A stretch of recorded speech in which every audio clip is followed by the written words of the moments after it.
Imagine being so trusted by the gods that they invite you to dine at their sacred table on Mount Olympus. Tantalus had it all: divine favor, a kingdom, and status that mortals could only dream of. But what if I told you this same privilege led to one of mythology's darkest betrayals? Why did a man so blessed decide to test the gods in the most horrifying way? And what punishment awaited him for a crime so unthinkable that it shook Mount Olympus itself? I'm Araya, and welcome to Rest and Ruin. If these stories help you unwind, gently press that like button and subscribe, but only if this resonates deeply with you. Let me know in the comments your current time and what you had for dinner tonight. Connecting with listeners around the globe always amazes me. Now dim your lights, settle comfortably, and let tonight's story guide you. 2. The mortal who walked among gods. Tantalus wasn't just some mortal king with ambition. He was extraordinary from birth. Imagine being able to trace your lineage to Zeus himself. Yes, the Zeus. Sky Father, ruler of the heavens, head of the Greek pantheon. That was Tantalus's family tree. While other kings offered prayers and sacrifices to Olympus, Tantalus could boast something much rarer: the blood of a god running in his veins. It wasn't an exaggeration when people said he was favored. He had the kind of life mortals could only dream about. A kingdom blessed beyond measure, and a personal invite to the most exclusive circle of all time. His kingdom, Sipylus, wasn't just any patch of land. It was more like a postcard of perfection. Think of rolling hills blanketed in a green so vivid it almost glowed. Rivers that sparkled like silver, cascading down into pristine lakes. Fruit trees that bent with the weight of their own abundance. A paradise like that doesn't happen by luck. It was built on the gods' favor. Every flourishing crop and glittering stream was a mark of their blessing, a gift for this so-called golden man, their shining example of mortal success. But Tantalus wasn't content to just enjoy what he had. He was extraordinary, yes, but not ordinary enough to feel humble about it. Perhaps that's why Olympus itself opened its gates for him. You have to understand, this wasn't just some casual invitation to tea. No, this was Mount Olympus, the sacred, pure realm of deities, untouched by mortal limits. Imagine the shimmering halls of gold and silver, clouds brushing softly against steps carved from ivory, and the feasts. The feasts were something else entirely. Long tables set with goblets brimming with nectar, glowing faintly with a golden hue, and dishes of ambrosia so fragrant it could make the air taste sweet. Food for gods, literally. So, picture this. At those grand banquets, nestled among immortals like Hera and Poseidon, is Tantalus, a mortal. Imagine the sheer weight of that alone. It's said that the conversations in Olympus could start wars, or shift the stars' positions, and here he was, treated. No, trusted, more like an equal than an outsider. In a world where mortals were usually at best playthings for the gods and, at worst, cautionary tales, Tantalus stood apart. He wasn't there to be scolded or mocked. He was there to dine, to listen, and to share his thoughts with beings who shaped storms and crafted fate. I know you're probably wondering, why him? Why was Tantalus singled out among millions of mortals? Maybe it was his charisma. Maybe the gods, in their immortal boredom, found his company entertaining. Or maybe it was an experiment, a test to see just how far they could let a human into their realm before, well, things got complicated. What we know is this. Mortal interaction with gods was as rare as an eclipse, and Tantalus wasn't just granted a glimpse. He had a place at the table. But if you've read even one Greek myth, you'll know this much. The gods don't just hand you good fortune without a catch.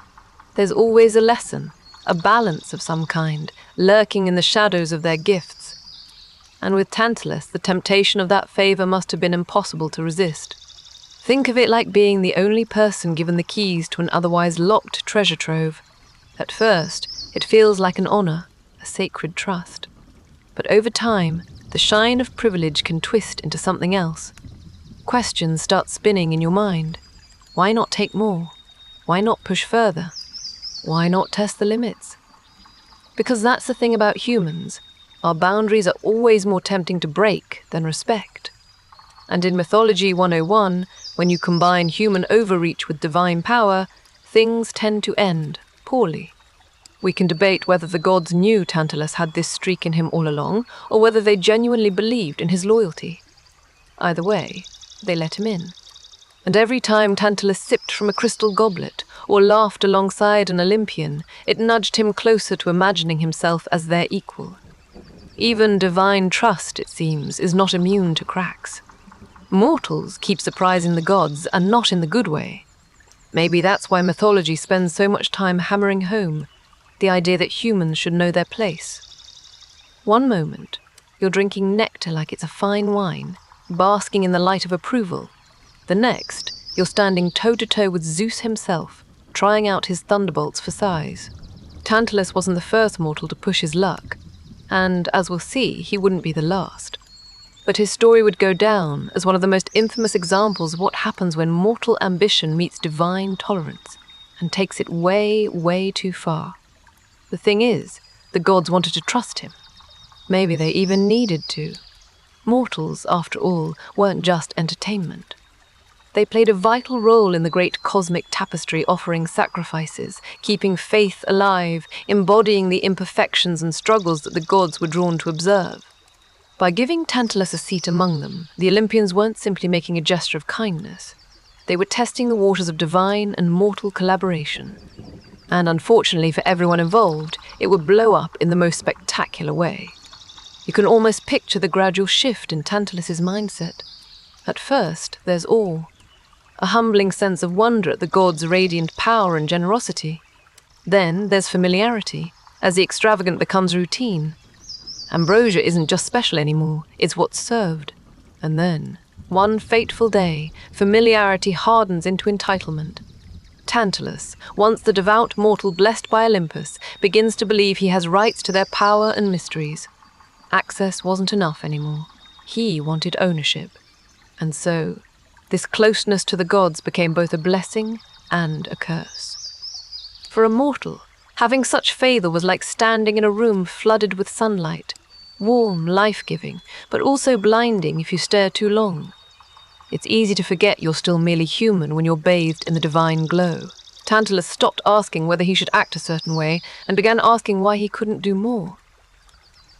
That change wasn't immediate.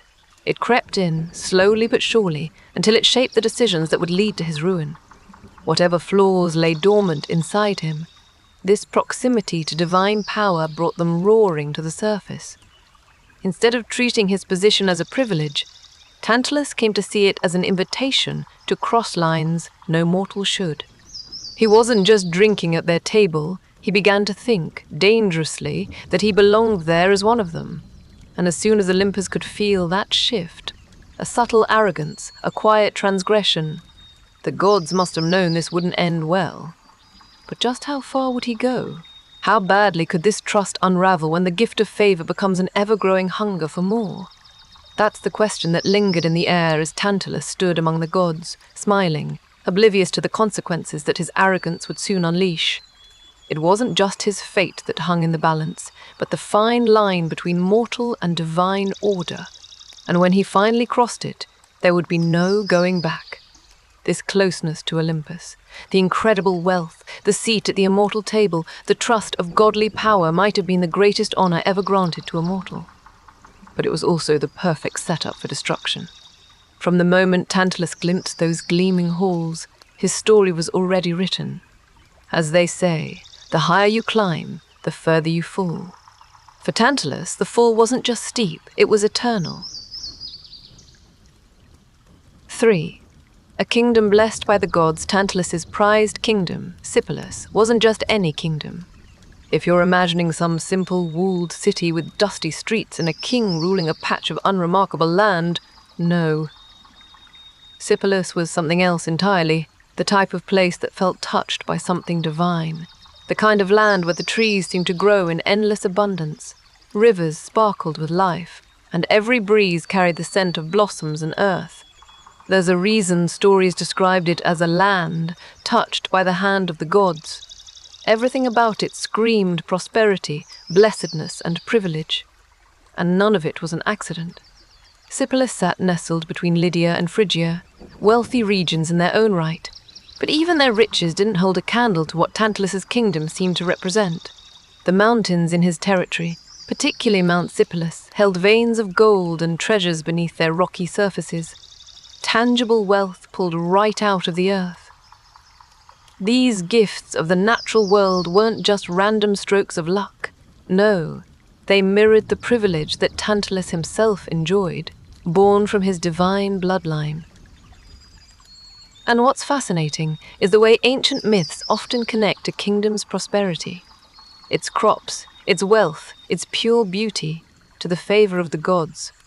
A land blessed with abundant resources and thriving people wasn't just fortunate, it was seen as a reflection of the ruler's relationship with the divine. By that logic, Sipylus wasn't just Tantalus's home. It was living proof of how trusted and honored he was by the gods themselves. Now, we all know privilege has layers. For Tantalus, it wasn't enough that his land overflowed with wealth and resources. Even the natural beauty of Sipylus went above and beyond. They say there were waterfalls cascading from shimmering cliffs, like nature's own ornaments. The rivers were so clear, locals swore you could count every pebble at the bottom, no matter how fast the current flowed.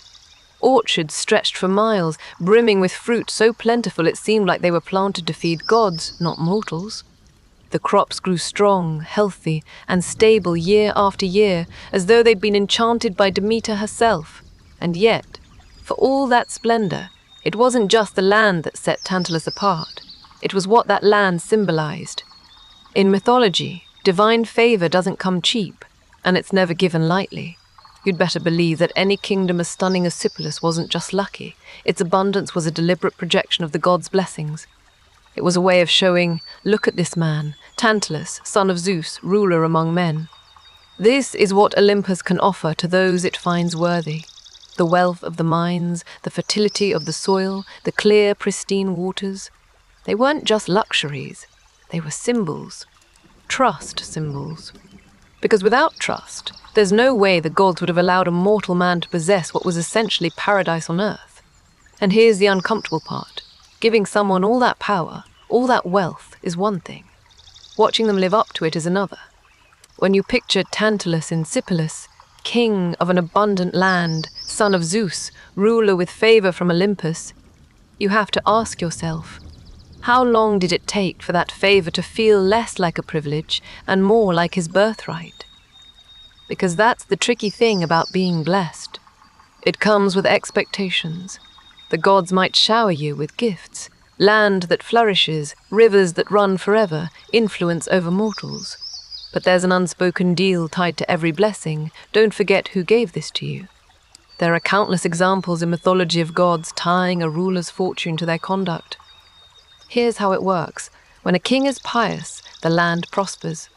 The moment they displease the divine, the cracks start to show. Think of Oedipus, whose city crumbles under plague and misery when the gods grow angry. With Tantalus, though, it all seemed perfect. There's no record of his people suffering under his rule. His land was flourishing, his reputation untouched. On the surface, it must have seemed as though no ruler was closer to Olympus's favor. But as you've probably realized by now, perfection like that doesn't last. The scary part is, his kingdom didn't just reflect prosperity. It reflected trust. The wealth and abundance of Sipylus weren't just a gift. They were like a mirror held up to Tantalus himself. Ultimately, his land became a symbol of Olympus's confidence in him. By blessing Sipylus, the gods weren't just rewarding the son of Zeus. They were showing the world exactly who they could trust to carry divine influence into the realm of mortals. It's almost ironic when you think about it. All that beauty, all that perfection was meant to signify harmony between man and God. And yet, the flaws in that harmony, the fault lines of Tantalus's judgment, were already beginning to stretch beneath the surface. What's fascinating is how mythology uses settings like Sipylus to tell a deeper story. They weren't just geographical locations, they were symbols of their rulers' fates. The land flourished because Tantalus was in favor with the gods, yes, but its very existence seemed tied to his actions. You can imagine the people who lived there, blissfully unaware of the storm brewing just out of view. For them, Cipiolus would have seemed like the ultimate reward for serving a god-touched king. How could they have known it was all about to change? What makes this part of the story so chilling is that if you were standing in Cipiolus, basking in its pristine beauty, you'd never guess a betrayal was on the horizon. And isn't that the most unsettling thing? Destruction is so often disguised by peace. Tantalus wasn't some mad tyrant leveling his own lands. He was someone the gods trusted enough to bless with riches most mortals couldn't even imagine. And so, the idea that his actions would eventually wreck not just his life, but his kingdom, makes the whole setup feel like a waiting game. Every golden field, every rushing stream, none of it would escape the consequences for long. It's hard not to marvel at the sheer scale of Cipiolus' success. Historians imagine it as an economic powerhouse, sitting at the crossroads of two already prosperous regions. The wealth of the mines in Mount Cipiolus added to the riches of the land, making it not just a symbol of divine favor, but a tangible reminder of Tantalus' enormous privilege. Was this wealth meant to inspire him to act generously, wisely, and humbly? Or was it a trap, a constant temptation to push his mortal limits? Maybe the gods always intended Cipiolus to be a stage for one of their most prominent lessons, a warning about what happens when mortals forget their place. What's truly tragic is how much trust it all represented. Cipiolus wasn't just a kingdom. It was Olympus's vote of confidence in a mortal.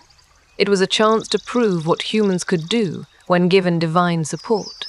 And while the kingdom itself might have looked timeless and eternal, the truth was far more fragile. Divine blessings are conditional, after all.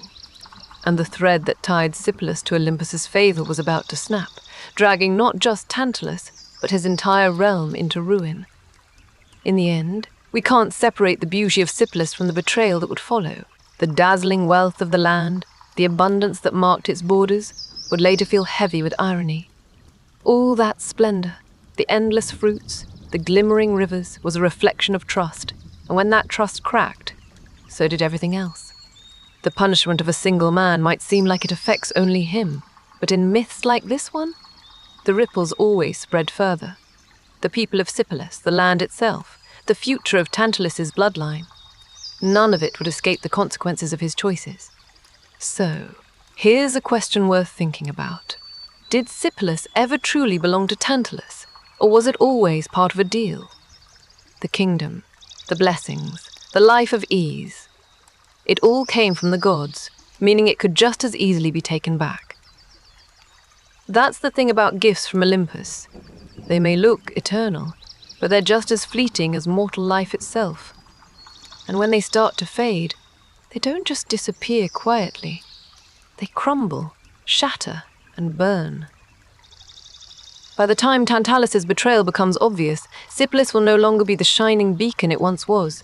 But for now, it still stands, a testament to everything he's been given and everything he's about to throw away. It's almost bittersweet, this perfect image of prosperity, knowing that paradise can be just as fragile as the trust it represents. And Tantalus, well, he is the king who shattered both. 4. The first cracks in the trust. Tantalus should have known better. It wasn't as if the gods didn't give him everything he could ever want.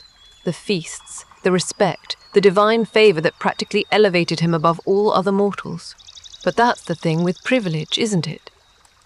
Eventually, you stop seeing it as a gift and start treating it like it's owed to you. And that's where the cracks started to show. Small at first, almost invisible, but unmistakable once you stopped and looked closely. Tantalus, the mortal who walked among gods, began to step where no mortal should. One of the first signs was something you might not even notice unless you paid attention, his words. Tantalus, in all his comfortable confidence, began to let slip bits of divine conversations to mortals. The things whispered in the glowing halls of Olympus weren't meant for human ears, but Tantalus treated them like idle gossip over wine, sharing secrets with the people of Cipiolus. Secrets that weren't his to tell. Think about it. These weren't harmless anecdotes about Zeus's latest tantrum or Apollo's music practice. These were sacred insights, pieces of divine wisdom that humans weren't ready for, delivered to them by a man who was really starting to overstep. It might seem small, even petty. So what if a mortal tells a story? But for the gods, trust once given is a sacred thing, and Tantalus had already begun chipping away at it. But it didn't end there. The next step was far worse. Tantalus, now thoroughly convinced of his own importance, didn't just give mortals access to trivia about the gods. He wanted them to have a piece of Olympus itself, quite literally. At some point, surrounded by the endless tables of ambrosia and nectar in Olympus, he made a choice that no one else would dare to even consider. He didn't just admire their glow or breathe in their intoxicating aroma. No, Tantalus wanted more than his share. He took them.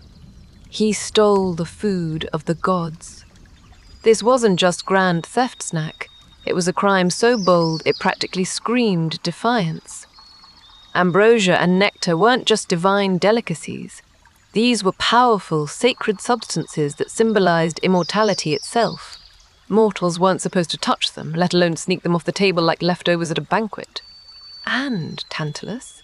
He didn't just take them for himself. That would almost have been understandable. Arrogant, sure, but at least consistent with the kind of selfishness you'd expect from a man drunk on privilege. No, Tantalus actually shared them with other mortals. Imagine his people, sitting in the valleys of Sipylus, suddenly receiving what no mortal had ever tasted. The sheer audacity of it is staggering. These weren't just gifts, they were violations of the natural divide between human and god. By giving out ambrosia and nectar, Tantalus wasn't just breaking rules. He was opening doors that were never meant to open. He was offering immortality to his friends, his allies, maybe even random citizens of his kingdom. And in doing so, he wasn't just elevating himself, he was dragging everyone else with him into forbidden territory. Now, think about how the gods must have seen it. For creatures that thrive on power and hierarchy, this wasn't just theft, it was an insult. A mortal not only took what wasn't his and profaned it, but also had the gall to share it, as if heavenly gifts were products to be handed out at a feast. Pindar himself, one of the great voices of Greek poetry, notes that Tantalus took nectar and ambrosia and distributed them to his friends. It wasn't some spur-of-the-moment choice that could be forgiven as ignorance or misguided reverence. No, this was deliberate. This was bold. And it revealed exactly how far Tantalus had fallen into the belief that Olympus's treasures could be used on his terms. To the gods, this wasn't just arrogance. It was hubris, pure and simple. And hubris, in Greek mythology, is the kind of thing that makes divine tempers flare. Zeus, father of gods and humans, viewed such transgressions as deeply personal.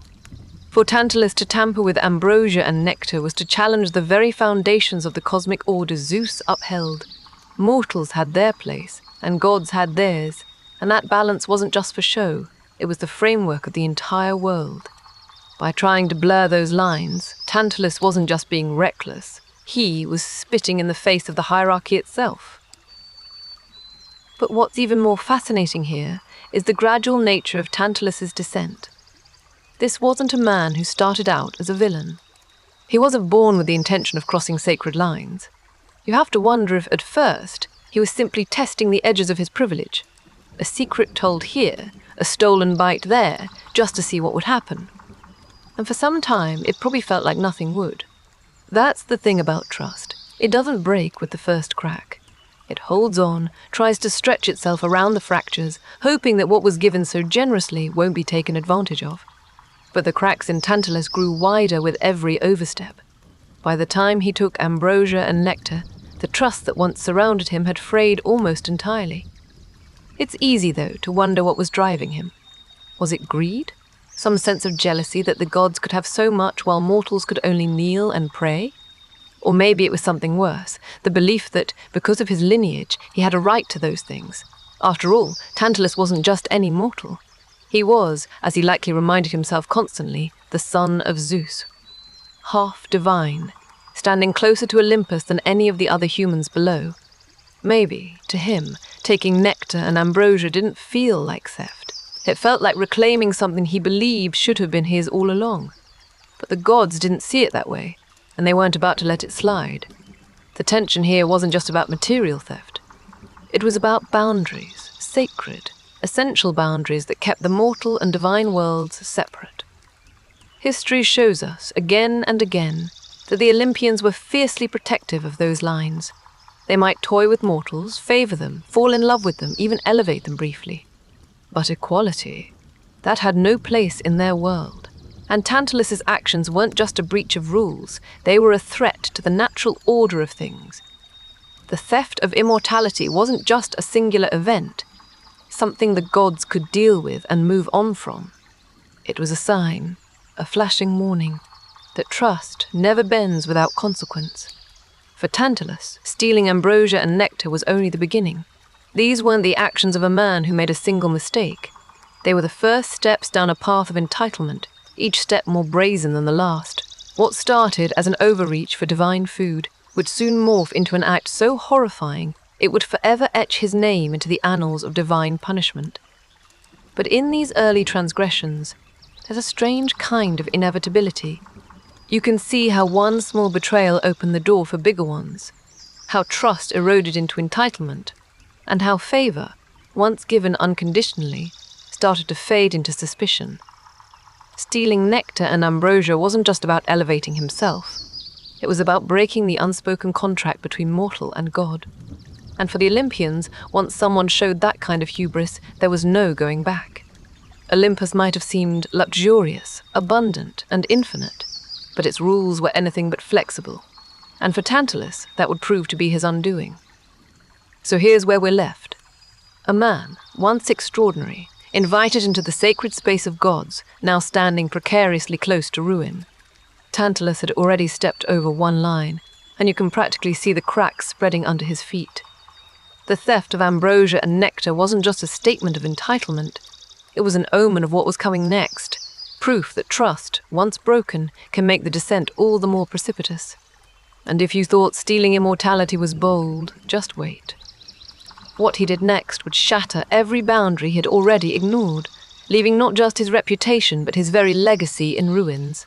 The gods could forgive stolen secrets and even stolen food. But this would be unforgivable. 5. The banquet that shook Olympus. What drives a man to do the unthinkable. There's arrogance, there's greed, and then there's whatever possessed Tantalus the night he decided to make his most infamous move. This wasn't petty theft, wasn't a careless comment. No, this crossed the line into something darker, something horrific. It was the act that transformed Tantalus from a favored mortal into a name synonymous with betrayal. You've heard of dining with the gods, but do you know what happens when dinner becomes a test, and your guest list includes the most powerful beings in existence? You're about to find out. Here's the setup. After stealing the gods' sacred ambrosia and nectar, you'd think Tantalus might have realized he'd already gone too far. Not Tantalus. If anything, that moment of transgression didn't humble him. It emboldened him. Maybe he thought the Olympians wouldn't act. After all, hadn't they trusted him with their secrets, their food, their company? That trust, it seems, became a shield, a dangerous kind of assurance that no matter what he did, he'd remain untouchable. So, he pushed further. Yet this time, it wasn't just ambition or entitlement that drove his choices. It was something far, far worse. Tantalus's grand idea went like this. He would host a banquet for the gods, a feast, a show of generosity, bringing the Olympians together at his palace. On the surface, it probably looked like an act of honor and devotion. But there was a twist, and it was a kind of twist only a mind as warped as Tantalus's could conceive. This banquet wouldn't just test the gods' taste buds. It was meant to test their very nature, their wisdom, their omniscience, their ability to see through him. The centerpiece of this unimaginable feast, his own son. Yes, you heard that right. Tantalus's hideous plan was to end his own son's life, Pelops, and serve him as the main course. Not some roasted lamb or a rich stew. No, his child. Pelops, by all accounts, was a thriving, bright young boy. Innocent, loyal.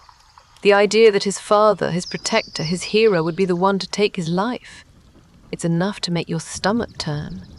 And yet, to Tantalus, Pelops was just another pawn in his twisted game. Maybe he thought it was clever. Maybe he thought it was daring. Or maybe, deep down, this was about proving he wasn't some mere mortal playing within the gods' rules. He wanted to test Olympus itself, twisting a sacred human bond into a challenge. Picture how this played out. Tantalus didn't just strike down Pelops, he butchered him, prepared the body as though it were a prized piece of meat to impress his celestial guests. Every step of this was deliberate, calculated. The choice of spices, the presentation, all meant to mask the horror beneath. And as the gods arrived, taking their seats around the gilded table, they likely had no idea what he'd done. The smell of the feast must have filled the air, rich and inviting. Yet what sat before them was nothing short of monstrous. A father serving his own child. Why? That's the question you can't help but ask. Why would anyone, even someone as entitled as Tantalus, go that far? Some say it was pure arrogance. Tantalus, so convinced of the gods' favor, wanted to see if they'd notice. If Zeus, Hera, Demeter, and the others could discern the truth of the meal. Maybe it was his ego saying, if they don't see it, they aren't as all-knowing as they pretend to be. Others argue it wasn't just arrogance, it was defiance. By slaughtering his son and turning him into food fit for the gods, Tantalus perverted the sacred bonds of family and hospitality, spitting in the face of two values that even Olympus revered. He wasn't just testing the gods' knowledge, he was mocking their laws. But here's the thing about testing the gods. It never ends well. Even as Tantalus smiled at his table, trying to hide the crime literally lying before them, the Olympians weren't fools. They didn't cheerfully dig in, thinking his feast was simply the offering of a devoted mortal. Most of them realized something was wrong almost immediately. Who realizes first? There's no clear answer in the ancient sources. But what we do know is that the gods, in unison, recoiled as the grim truth set in. The food wasn't just food. It was corrupted, tainted by the ultimate betrayal of a father to his child. Yet not everyone stopped in time. Demeter, goddess of the harvest, was distracted during the banquet. A mother grieving the loss of her own daughter, Persephone, who had been taken to the underworld by Hades, Demeter was far from her usual self. Consumed by sorrow, she ate a piece of the meal before realizing what it was. It wasn't just any piece, either. It was Pelops' shoulder. The image of it is deeply unsettling. A mother grieving her child, unknowingly consuming the child of another. And while the gods were horrified by the act, there's a grim humanity in Demeter's mistake, isn't there? Loss can cloud even the sharpest minds, and grief can make the obvious invisible. At this moment, you have to wonder what Tantalus thought. Did he sit, watching the realization seep into the room, believing he'd outwitted them? Or did some part of him, some leftover shred of humanity, feel the weight of what he'd done? Either way, whatever pride or satisfaction he felt evaporated the moment Zeus rose from the table. Outrage doesn't even begin to cover what followed. Zeus wasn't just furious. He was disgusted, horrified by the depths of Tantalus's crime. This wasn't just a betrayal of kindness and trust, it was a cosmic insult. A mortal dared to mock the divine order, to twist the bonds of family, and to desecrate mortal and immortal law alike. For Zeus, this wasn't just about Pelops, it was about putting an end to someone who had gone too far. But the gods weren't content to leave Pelops there, butchered at the hands of his own father. In their power, they undid what Tantalus had done. Zeus demanded that Pelops be restored, and the gods worked together to bring him back to life. And yet, even in resurrection, the scars of Tantalus's crime lingered. Pelops returned whole, his body restored, but the piece of him consumed by Demeter. The shoulder had to be replaced.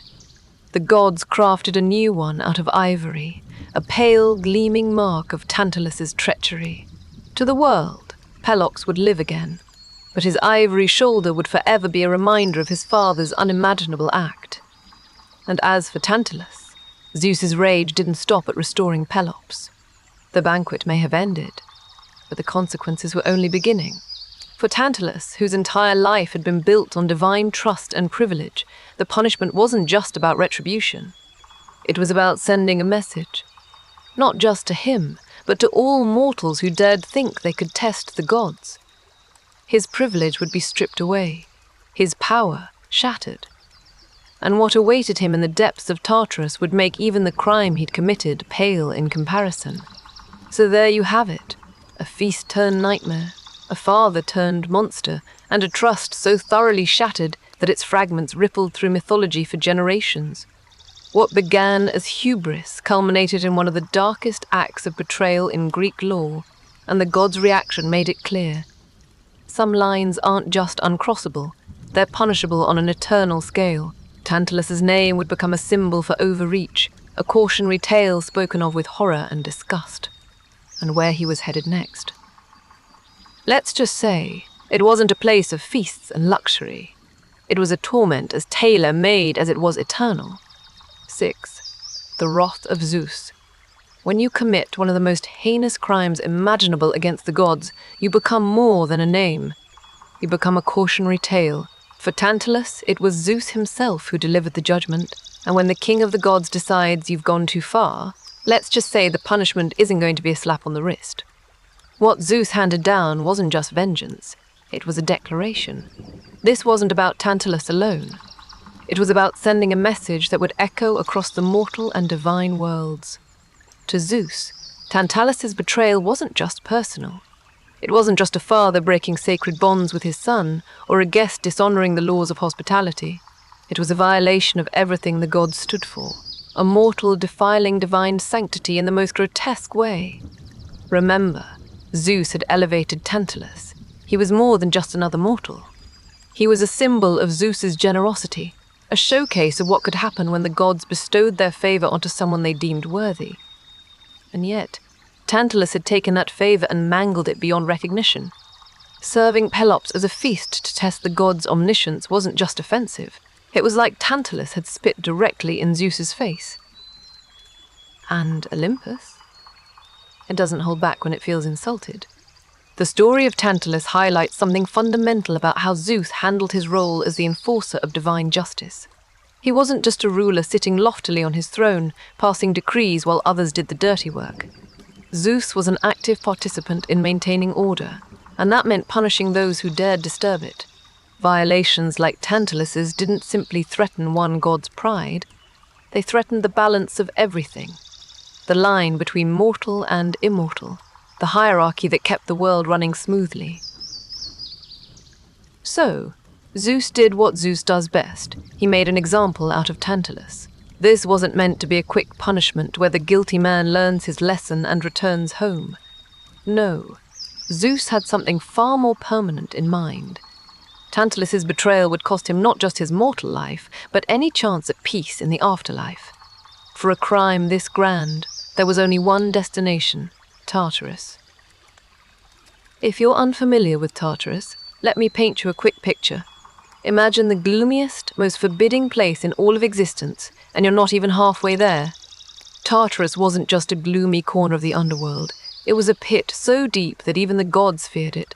Homer himself once wrote that if you dropped an anvil from heaven, it would take 9 days to reach the earth, and another 9 beyond that to hit the bottom of Tartarus. This wasn't just a place to send the bad guys. This was the gods' idea of ultimate punishment, reserved for crimes so severe they deserved a torment that went beyond death. In Greek cosmology, Tartarus symbolized finality. Unlike the fields of Elysium, where blessed souls could wander in eternal peace, or even the quiet neutrality of Hades, Tartarus was a place of dread.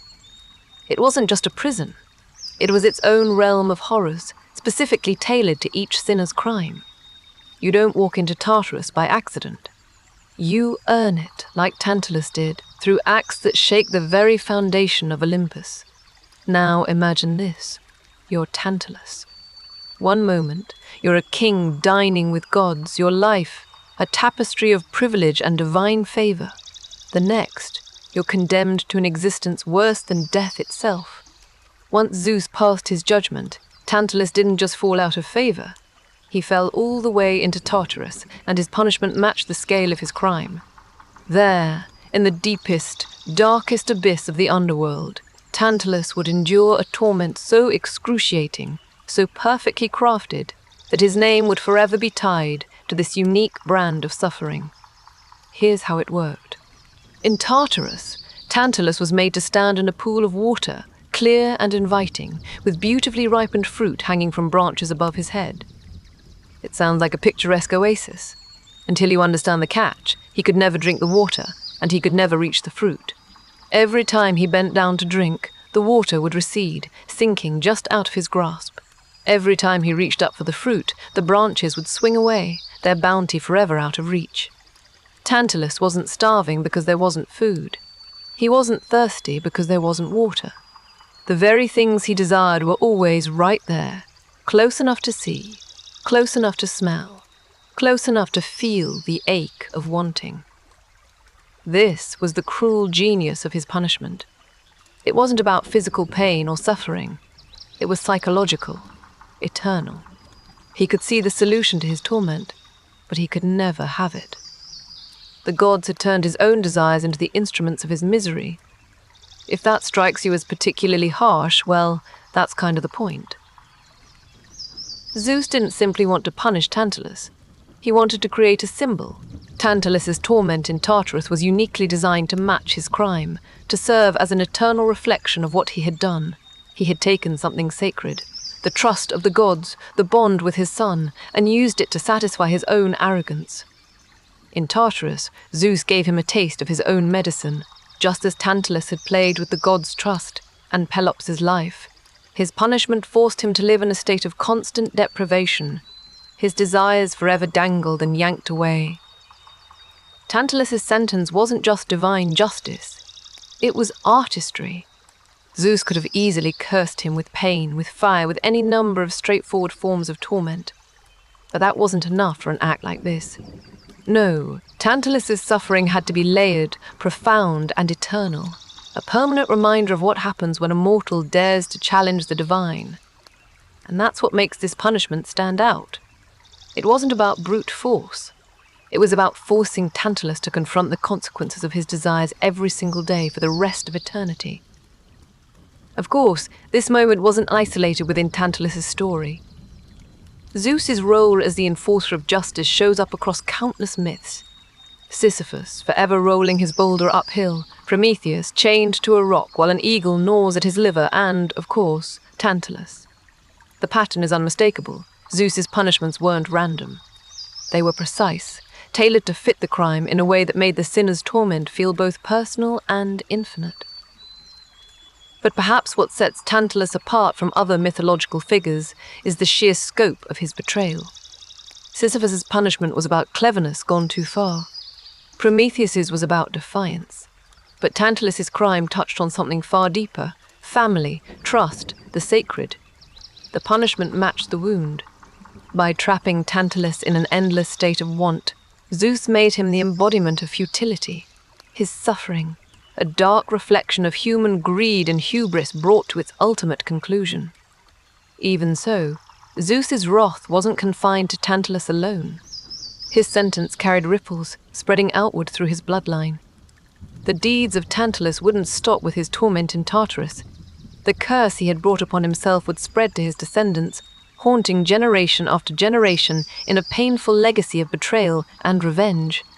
But that's its own story, one that begins later with Pelops, now resurrected, and the tainted lineage that would become the infamous house of Atreus. For now, Tantalus remains as he always will, standing in Tartarus, thirsting, starving, reaching. His punishment wasn't just a lesson for him, but a warning for everyone else, a graphic reminder of what happens when hubris clouds your sense of limits. Zeus didn't simply remove Tantalus from the mortal and divine world. He transformed him into an eternal cautionary tale. Because if there's one message Zeus wanted mortals to carry forward, it's this: you can push boundaries, but when you push Olympus, there's no coming back. 7. An eternity of hunger and thirst.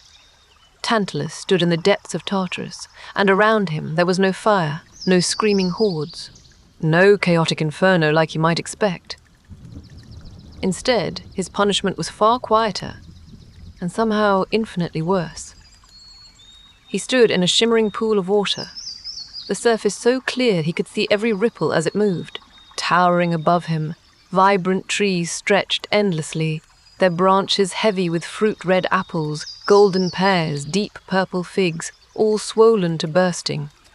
And yet, as paradise-like as it may sound, this was no oasis. This was a trap, a prison designed specifically for him. At first glance, it might have seemed tauntingly beautiful, as if whoever crafted this punishment wanted to say, "Look at all of this. You could have had it all, but now you'll never have any of it." Every time Tantalus bent forward to take a drink, the water would vanish, sinking deeper into the earth, leaving him craning desperately toward a surface that was no longer there. And the fruit, so close he could feel the soft fuzz of a peach brushing his fingertips as he reached up, would swing out of his grasp, the branches pulling back just far enough to leave him empty-handed. This wasn't a torment of pain or fire, it was a torment of frustration, of desire inches from fulfillment, forever denied. Homer describes this vividly in the Odyssey, presenting the image of Tantalus as a man drowning in need, yet utterly powerless. Water for thirst, fruit for hunger. Always within sight, always out of reach. The design of this punishment wasn't just about suffering.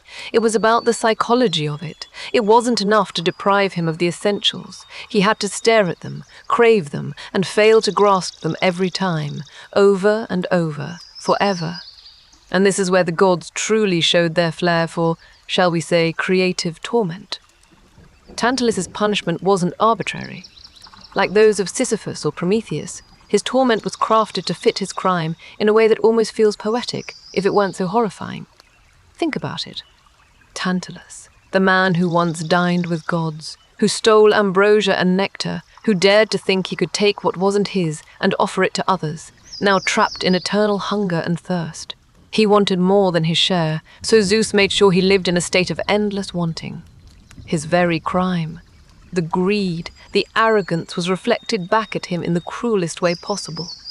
Imagine living in that space for eternity. No sunrise, no sunset, just the same recurring cycle of torment. A constant tease of relief that never, ever comes.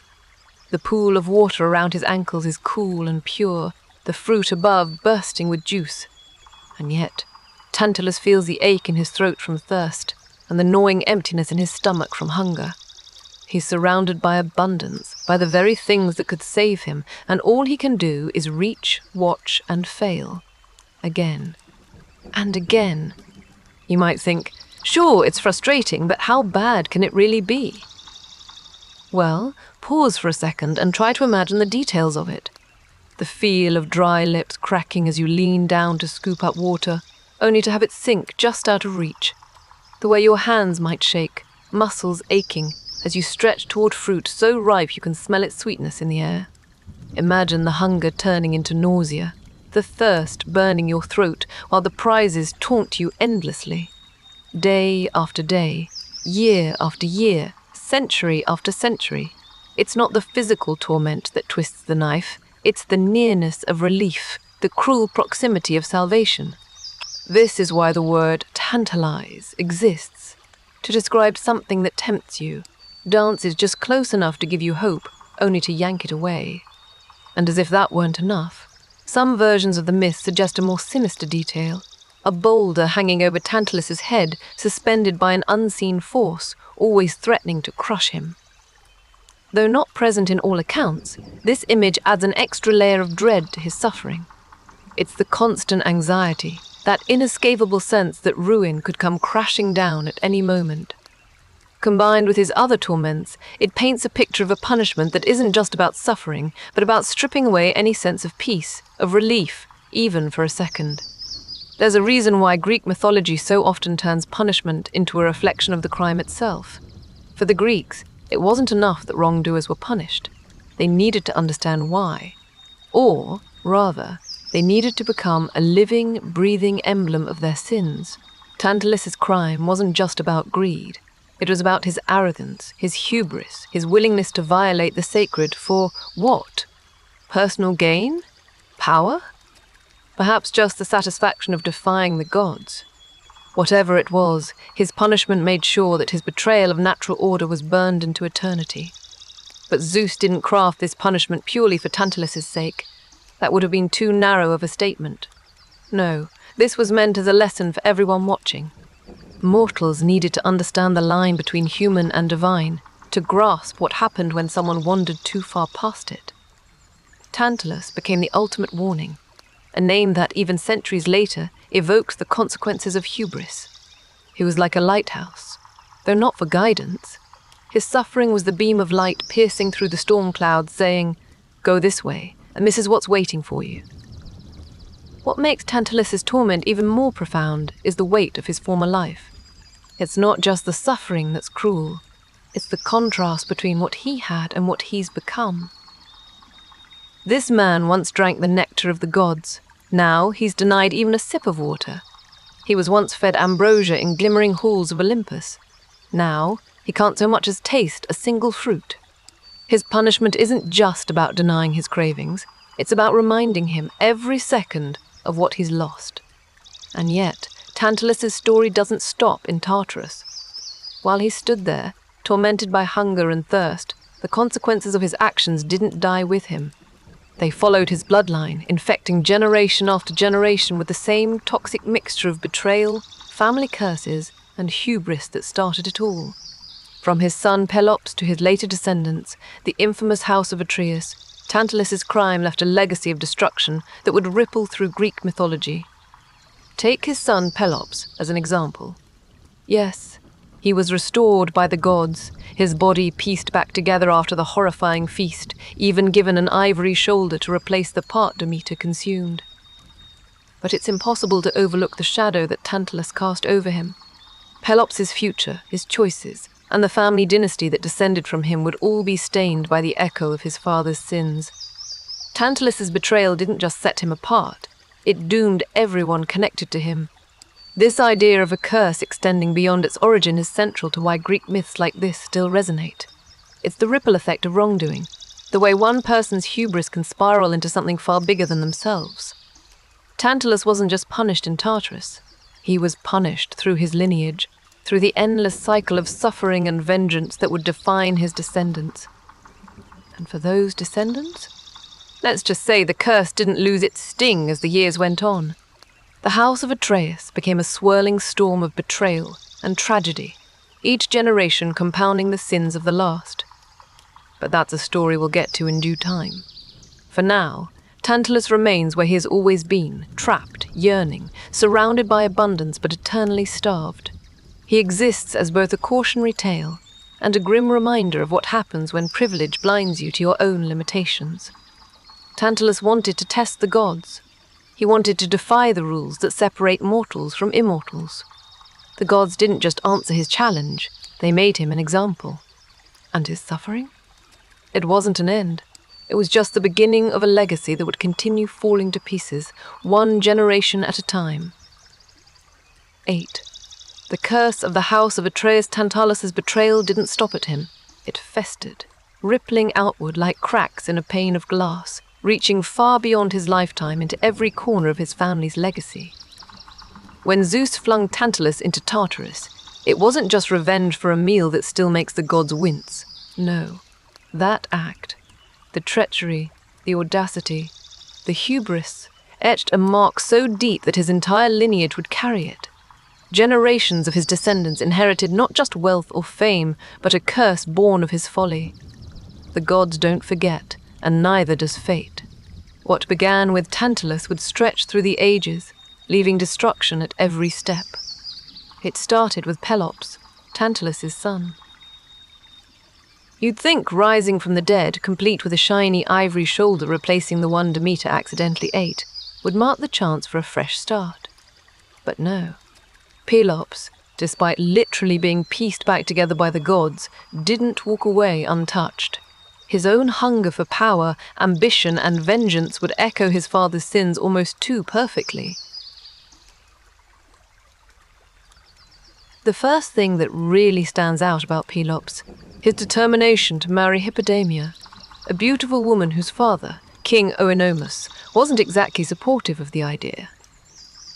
By not supportive, I mean Olympus challenged any suitors to a chariot race, and if they lost, well, they also lost their heads.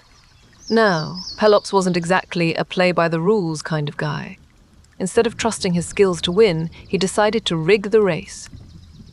Pelops struck a deal with Oenomaus's charioteer, Myrtilus, promising him a share of the kingdom if he sabotaged the king's chariot.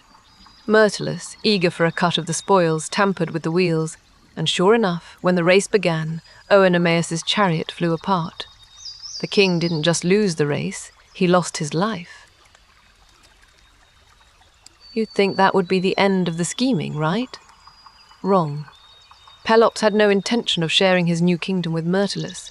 Once the dirty work was done, he betrayed the charioteer, throwing him off a cliff. With his dying breath, Myrtilus cursed Pelops and his descendants, layering on another shadow over a family tree that was already rotten to the roots. The curse didn't stop there. It found fertile ground in Pelops' sons, Atreus and Thyestes, whose rivalry turned sibling rivalry into an art form of bloodshed. Here's how it went down, Atreus. The elder brother was chosen to rule after their father. But Thyestes wasn't exactly thrilled about playing second fiddle.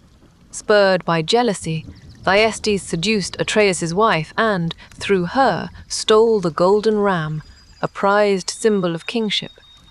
Naturally, Atreus wasn't about to let that slide. He devised a plan, not just to regain his throne, but to humiliate and devastate his brother in the most horrific way possible. Atreus invited Thyestes to a banquet. Sound familiar?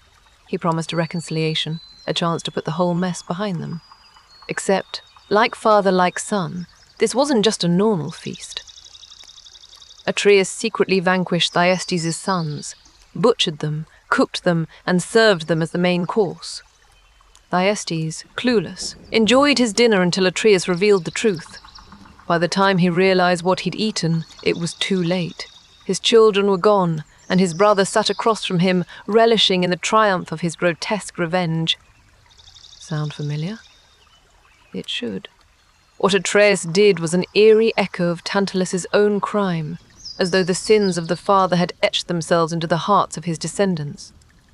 The fallout didn't stop there. Thyestes, shattered and enraged, fled from Mycenae but vowed revenge. Years later, through a bizarre twist of fate, or perhaps just sheer malice, he unknowingly fathered a son, Aegisthus, with his own daughter. An act as grotesque as it was calculated. Why? So that the child would grow up to take vengeance on Atreus and his bloodline. And wouldn't you know it, Aegisthus went on to slay Atreus, marking yet another bloody turn in a family saga already drowning in betrayal. But even that wasn't the end of the curse. The violence spread out like wildfire, engulfing generation after generation. Atreus' sons, Agamemnon and Menelaus, carried the same aura of doom as their forebears. Menelaus, of course, famously sparked the Trojan War when his wife, Helen, was whisked away by Paris of Troy. But Agamemnon, well, his story is where the curse truly reached its dramatic, tragic peak. Agamemnon, fresh from leading the Greeks to victory in Troy, probably thought he'd earned some kind of reward from the gods. Instead, he sailed home to a nightmare waiting for him inside his own walls. While he'd been off conquering on behalf of Olympus, things had soured at home. His wife, Clytemnestra, was seething with rage. Not just because of his long absence, but because of the unforgivable act he'd committed before the war even started. In order to appease Artemis and gain favorable winds to sail to Troy, Agamemnon had sacrificed their daughter, Iphigenia. That betrayal, sacrificing family to satisfy ambition, felt all too familiar in this cursed bloodline. Clytemnestra, naturally, didn't let this go. When Agamemnon returned from Troy, she lured him into a false sense of security, much like Atreus had done to Thyestes, pretending everything was fine. And then, when his guard was down, she struck, slaying him in their own home. As satisfying as her revenge probably felt, it only fueled the curse further. Orestes, their son, avenged his father by vanquishing Clytemnestra, and from there, the cycle of blood and betrayal spiraled on. And this is what made the House of Atreus one of the most infamous family lines in Greek mythology. It wasn't just one tragedy, one horrific betrayal. It was a constant, unrelenting cycle, where each generation seemed almost destined to repeat the sins of the last. The curse born from Tantalus's hubris didn't just haunt him, it infected his entire family, a kind of moral decay that they could never seem to escape. From brothers betraying one another to children striking down their own parents, it was as if the very idea of trust had been erased from the bloodline. This wasn't uncommon in Greek mythology.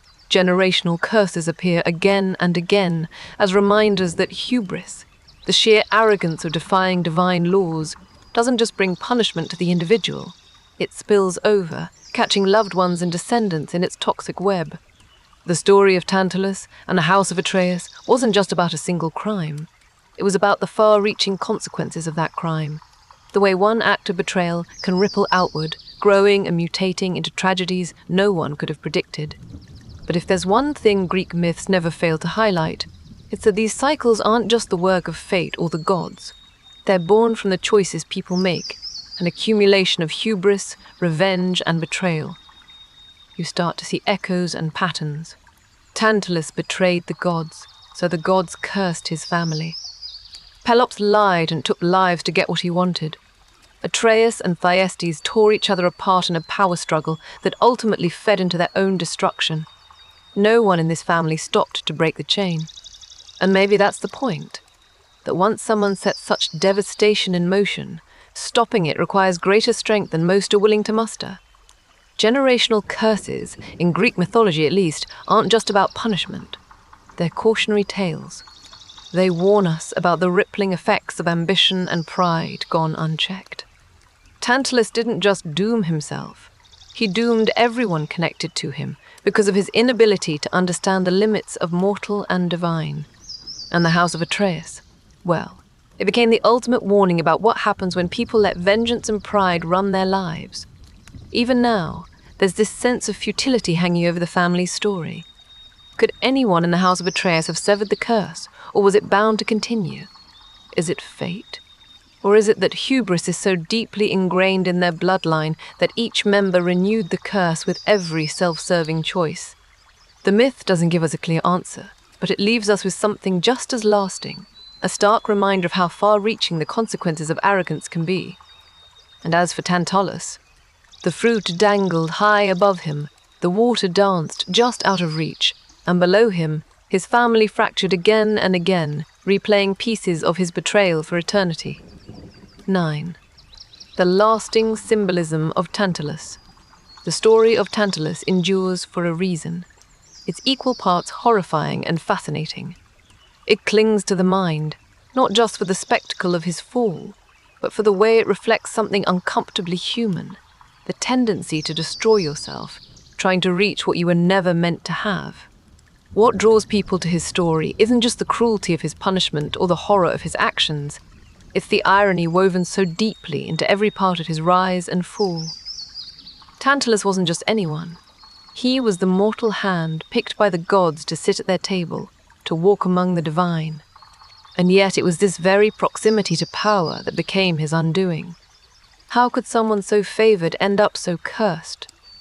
That's the question that makes Tantalus more than a cautionary tale. It makes him a symbol.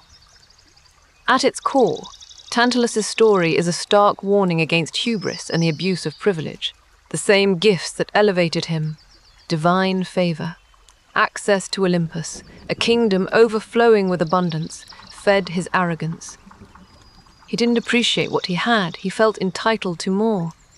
And that shift from privilege to entitlement set everything else in motion. The moment he stole ambrosia and nectar from the gods and shared it with mortals, he crossed a line that wasn't just about theft. It was about defiance. He took what was sacred and broke the boundary that separated mortals from the divine, all because he believed he could. That's the kind of arrogance the ancient Greeks built countless stories around, isn't it? Hubris.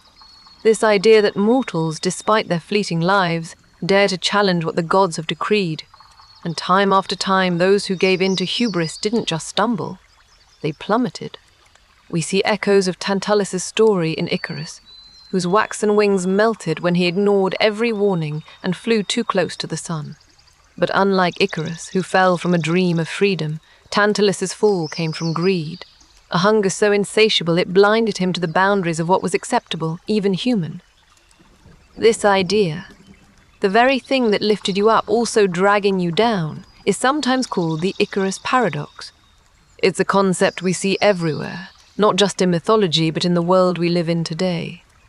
Tantalus's privilege wasn't just a blessing, it was a test. Having everything, wealth, power, divine trust, should have humbled him.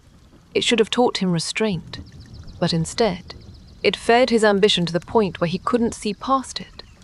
He believed Olympus owed him more, as though sitting at a table of gods had made him one by association. That's the tragedy of hubris. It's not just ambition gone wrong. It's ambition turned inward, a false belief that you're immune to limits, to consequences. And isn't that the terrifying part? Tantalus's downfall is uncomfortably relatable. He wasn't some evil villain plotting in the shadows. He started as someone celebrated, admired, even loved. So how did he fall so far? Simple. Greed doesn't have a stopping point. It can't be satisfied. And it's that exact idea that keeps Tantalus relevant, even thousands of years later. His story resonates because it's universal. The man standing in a pool, starving and thirsting for what's just out of reach. It's not hard to see how that image becomes a metaphor for something much bigger. Art and literature have latched onto that haunting image, using Tantalus as a symbol of unfulfilled desire. His punishment, a cruel loop of endless frustration, has been depicted again and again in paintings, carvings, and sculptures. Artists tend to focus on the visual irony, the water shimmering just below his dry, cracked lips, the fruit teasingly swaying overhead as his hands grasp at air. These images don't need much explanation. The torment speaks for itself. You can feel the despair in those moments, the futility of a punishment designed to make satisfaction feel impossibly close but eternally distant. It's why Tantalus often ends up standing for more than just a sinner punished by the gods. He becomes an emblem of longing itself, of what happens when desire consumes you. But art wasn't the only place where Tantalus's story took root. Philosophers were quick to dissect the broader implications. What does his punishment say about the nature of human ambition? Was it purely his arrogance that doomed him, or was his fate inevitable the moment he entered Olympus? Some interpretations focus on the theme of divine justice, arguing that Tantalus's suffering reinforces the importance of moral boundaries. Defy the gods, challenge the natural order, and this is where it leads. Others see something more psychological at work. Tantalus as a man whose hubris wasn't born in defiance, but in insecurity. Maybe he was too close to the gods for his own good, constantly reminded that, for all his favor, he wasn't one of them. Maybe his downfall wasn't just about wanting more, but about proving he could take it. And then there's the modern lens, where Tantalus's story finds even more ways to stay relevant. The pressure to achieve, to want more than you have, to see others with things you think you deserve, that hasn't gone away. If anything, it's gotten louder. Tantalus speaks to that part of human nature that chases what it can't have. That hunger we all feel for something better, something bigger, even when we know it might cost us. There's a reason his name survives, not just in storytelling but in everyday language. To be tantalized is to want something so much it hurts, to stretch for something so close you can practically taste it, only for it to keep slipping away. That sense of temptation, of being trapped in a cycle of endless want, is why his story gets retold so often. Everyone has felt a hint of Tantalus's frustration at some point, even if our stakes aren't as cosmic as his were. And while most of us don't commit his level of betrayal, the lesson still resonates. Unchecked ambition combined with entitlement leads nowhere good. Whether it's stealing from the gods or undermining the people who trust you, the result is often the same. The more you take, the less you're left with when it all falls apart. One of the most striking things about Tantalus's myth is how it intertwines personal ambition with generational consequences. His actions didn't just ruin him, they poisoned his entire lineage. The house of Atreus serves as a grim reminder that betrayal spreads like a stain, infecting even those who come after. And that's part of why his story hits so hard. It warns us about more than just individual failure. It shows how hubris, once unleashed, rarely stops at one person. It keeps going, feeding off itself until the damage is widespread and irreversible. And maybe that's why Tantalus remains such a powerful figure in mythology. It's not just about his punishment or even his crime. It's about what he represents. The very human struggle to balance ambition with humility, desire with gratitude. He's a mirror reflecting our worst impulses, the part of ourselves that's never satisfied no matter how much we're given.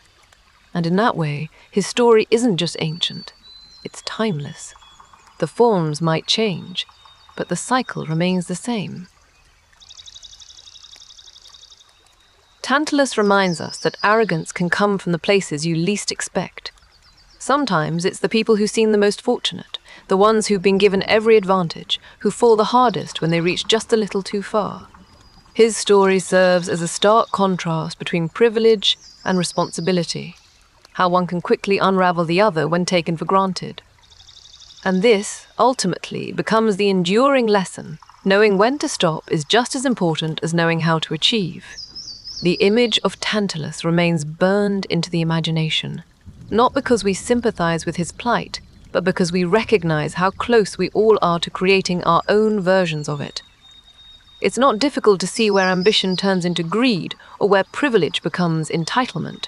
The myth doesn't just warn us about divine justice, it tells us something about ourselves. It shows us that the line between success and self-destruction isn't as clear as we'd like to think. Even now, millennia after his story was first told, Tantalus holds up a mirror to the human condition. His tale is both an indictment of overreach and a haunting meditation on the price of dissatisfaction. Whether you view him as a cautionary figure or a tragic one, there's no denying his relevance. The myths may have woven his fate into legend, but the message he carries feels surprisingly modern. Ambition unchecked isn't growth, it's destruction. And if Tantalus' story teaches us anything, it's that knowing your limits isn't weakness, it's survival. Tantalus' story isn't just about a man who fell, it's about how he fell. The very things that elevated him, divine trust, privilege, power, were the same forces that dragged him down. That's the heart of the Icarus paradox. His story forces us to ask, how often do we mistake privilege for entitlement? How often do we push boundaries only to unravel everything we've built? If this myth made you pause, think about where hubris creeps into your life. Before you go, hit like and subscribe, but only if you're intrigued by stories like this. And share, who's your favorite mythological cautionary tale?